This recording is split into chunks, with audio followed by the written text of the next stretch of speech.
Fellow Kenyans, our country has been taken over by 11 diplomats who have been dictating what is supposed to happen. Of late, we have seen that these diplomats have not only captured the Jubilee leadership, but they are basically telling us what to do in our country, something that cannot happen in their countries. Now, those who have been commentating on this topic have continued to insist that the main reason why these foreigners are taking over our country is because of their foreign interests. In this video, I'm going to underline the foreign interests that are driving these crazy diplomats to take over our politics, to take over our economy, to take over our culture, to take over our social lives, basically to control us psychologically, to subject millions of Kenyans to lives of economic and mental slavery using a puppet regime that they have now put in power. To understand the extent of the so-called foreign interests, we have to look into what it takes to control a country's economy. And to do this, we have to examine the biggest companies that are in the stock exchange. All these companies that control our exchange system are foreign. If we just look at the banking industry, the Barclays Bank, which is one of the top banks, trading at the stock exchange, is owned by them. Stanbic Bank is owned by them. I&M Holdings is owned by foreigners. Diamond Trust is owned by them. The HF Group is owned by them. And then, of course, we have our traditional Kenya Commercial Bank, which has the name Kenya on it. But if you go behind the scenes, you'll find that 43% of KCB is actually foreign-owned. The same case applies to the National Bank of Kenya. The other day, you saw that they were trying to privatize it. And even before that privatization, if you go behind the scenes, you'll find foreign interests behind this bank. Then, of course, we have banks like NIC Group. These are banks in the stock exchange, the top banks in the stock exchange. Standard Chartered, you need no introduction, owned by the British, Then, of course, we have other banks like Bank of Baroda, we have Bank of India, we have all these banks. There are 43 banks in Kenya. And out of those 43 banks, you can associate Kenyans with just 3 or 4 banks. So ask yourself the question, what are foreign banks doing in Kenya that is supposed to be a poor country, keeping your money, lending you money, taking interest, and siphoning the interest abroad? This explains why these guys are so much concerned with our politics, and this explains why they don't like Raila Odinga. They are afraid that Raila Odinga might come in and change the tide. Now, if we leave alone the foreign banks, we just go into the, commercial enterprises, the commercial services that are also in the stock exchange, because there are hundreds and hundreds of foreign companies that are doing business in that country and that are not included in the stock exchange.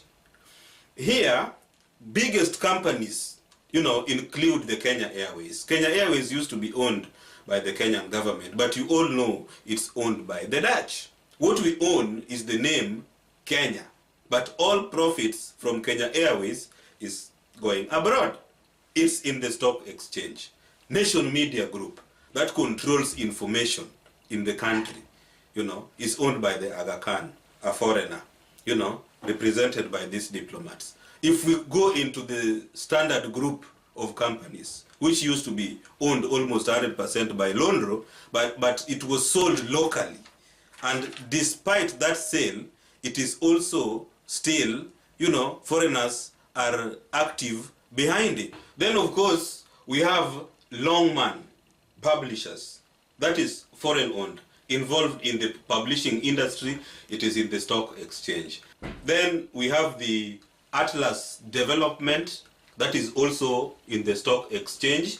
Then, of course, we have Deacons. Deacons has been in Kenya since, I was born. My mom used to buy clothes in Deacons. Who owns it? It's not Wakenya. There is also the Nairobi Business Ventures, which is in the stock exchange, and which is owned by these people. So when you see these guys involved in our politics and trying to tell us what to do, this is what it's all about, and this is why they have to be resisted. These are agents of exploitation and plunder. As Kenyans, starve to death, they continue to milk profit from our country and taking these profits abroad. Look at the energy sector. It's so amazing. The energy sector, the petroleum industry, those who sell us petrol, every car running on the road is choosing petrol. Now, who distributes this petrol? Kenol, you know about it. Kenol Kobil, you know about it. Total, who owns it? It's foreign, it's not Kenyan. You have heard about Shell, BP, British Petroleum. These are the guys who are, basically benefiting. The work of the Kenyan government through the Kenya National Oil Corporation is to import the oil, import the petrol, and then sell it locally to these individuals who now control petrol prices. You complain about petrol prices all the time. Who is responsible? It is these guys. And they don't want a government that is coming to regulate the price of petrol. Why? Because they are exploiting this country. Even if you leave the, petroleum industry, and we are still on the stock exchange, these are companies that are listed in the stock exchange. We are not talking about others that are also outside the stock exchange, but that are also foreign owned. If you look at the insurance industry, for instance, the Jubilee Insurance, it is owned by foreigners. Sanlam Insurance, it is owned by foreigners. Look at Liberty Kenya Holdings, a big insurance company owned by by foreigners. Then we have the Britam, owned by the British. CIC Insurance, who owns it? One of the biggest companies. Now, insurance industry, imagine all those cars running on Kenyan roads, insured, by these companies or their subsidiaries. These are the ones in the stock exchange. There are others, as I continue to mention, outside the stock exchange, but are also doing business. So when you tell them that you want to bring Raila Odinga in, they feel very much threatened. And this explains why these guys are congregating, not just against Raila Odinga, but against the opposition, telling the opposition to recognize a corrupt regime that rigged elections, and here the wazungu. They are supposed to be, giving us a good example, democracies in their own countries. And Kenya is not the only country. These guys, the Americans, have been intervening everywhere in the world. They have destroyed many countries around the world. Iraq, who destroyed it? Afghanistan, who destroyed it? Look at their role in Syria. They are supporting ISIS in Syria, the fundamentalists. They are trying to destabilize Turkey. These guys supported the South African apartheid regime for years. They have intervened in Nicaragua. They have intervened in Peru.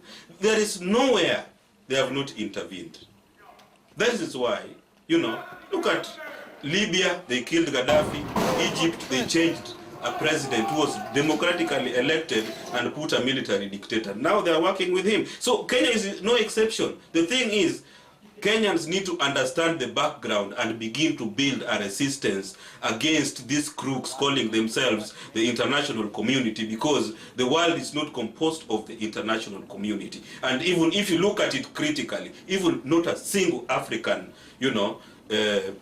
ambassador is involved in this group of diplomats. Does it mean that ambassador from Tanzania is not a diplomat, ambassador from South Africa, Angola, Egypt, they are not diplomats? How comes it's foreign, white foreigners who are also always coming to the media? Where is the African Union? If there has to be an intervention, why can't the African Union come and intervene in Kenyan politics? And yet, the African Union even have the military capacity. It's these guys. Why? Because of the interests they have in Kenya.